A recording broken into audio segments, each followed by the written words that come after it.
बिहार और बिहार की राजनीति, जिसे समझने में देश के बड़े से बड़े राजनीतिक पंडित गच्चा खा जाते हैं। आखिर क्यों? अगर इस सवाल का जवाब आप ढूंढ रहे हैं तो इसे समझने के लिए आपको लगातार बिहार की राजनीति पर नजर रखनी पड़ेगी। यहाँ कब किस पल ऊँट किस करवट बैठ जाएगी ये शायद ऊँट को भी नहीं पता होगी। अब हम ऐसी बात कर रहे हैं तो समझ जाइए बेशक एक बार फिर से कुछ बड़ा ही हुआ होगा। वीडियो को बिना स्किप किए पूरा देखिए, सब समझ जाइएगा। बिहार के पूर्व सीएम जीतन राम मांझी ने इसी साल 27 फरवरी को विधानमंडल दल की बैठक में कहा था, कसम खाकर कहता हूँ नीतीश का साथ छोड़कर कहीं नहीं जाऊंगा। अब मांझी के इस बयान के 107 दिन बाद उनके बेटे संतोष सुमन ने नीतीश कुमार की कैबिनेट से इस्तीफा दे दिया है। आपको बता दें, वे बिहार सरकार में अल्पसंख्यक कल्याण विभाग के मंत्री थे। संतोष सुमन ने इस्तीफा देने के तुरंत बाद नीतीश कुमार पर बड़ा आरोप लगाया है। संतोष ने कहा कि नीतीश कुमार काफी वक्त से मेरी पार्टी हम का विलय जदयू में करने का दबाव डाल रहे थे। दरअसल नीतीश कुमार ने पिछले साल बीजेपी से नाता तोड़कर राजद कांग्रेस के साथ मिलकर महागठबंधन की सरकार बनाई थी। इस सरकार में वाम दलों ने बाहर से समर्थन दिया है। वहीं मांझी की हिंदुस्तानी आवाम मोर्चा ने 2020 विधानसभा का चुनाव नीतीश के साथ मिलकर लड़ा था। ऐसे में वह भी नीतीश के साथ महागठबंधन में शामिल हो गए थे। मांझी की पार्टी के 4 विधायक हैं।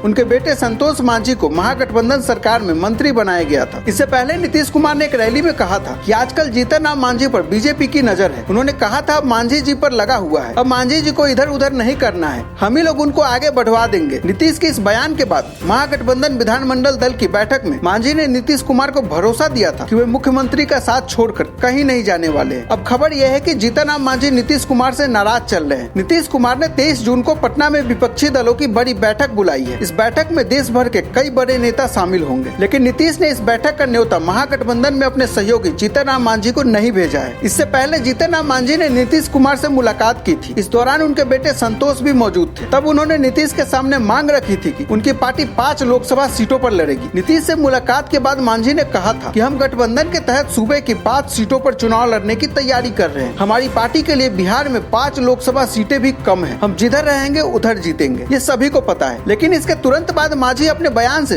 पलट गए और उन्होंने कहा कि उनकी पार्टी एक भी लोकसभा सीट पर चुनाव नहीं लड़ेगी। गौर करने वाली बात यह है कि इसी साल 13 अप्रैल को मांझी ने दिल्ली जाकर गृह मंत्री अमित शाह से भी मुलाकात की थी। अमित शाह से मुलाकात के दौरान मांझी ने माउंटेन मैन के नाम से प्रसिद्ध दशरथ मांझी और बिहार के पूर्व मुख्यमंत्री कर्पूरी ठाकुर को भारत रत्न दिए जाने की मांग उठाई थी। मांझी और अमित शाह की मुलाकात से एक बार फिर संकेत मिलने लगे थे कि 2024 से पहले वह एनडीए में वापस आ सकते हैं। हालांकि मांझी हमेशा इस बात से इनकार करते आए हैं और कस्में भी खाते रहे कि वह हमेशा नीतीश कुमार के साथ ही रहेंगे। लेकिन अब संतोष सुमन ने बीजेपी के साथ जाने के सवाल पर कहा कि हम बीजेपी के साथ जाएंगे या नहीं ये अलग बात है, हम तो अपना अस्तित्व बचा रहे हैं। नीतीश कुमार हमारा अस्तित्व खत्म करना चाह रहे हैं। हम नीतीश कुमार के लिए अपनी पार्टी कैसे तोड़ दे? अभी हम महागठबंधन में हैं, कोशिश करेंगे कि उसी में रहे, लेकिन अगर सीट नहीं देंगे तो हम अपना रास्ता खुद चुनेंगे।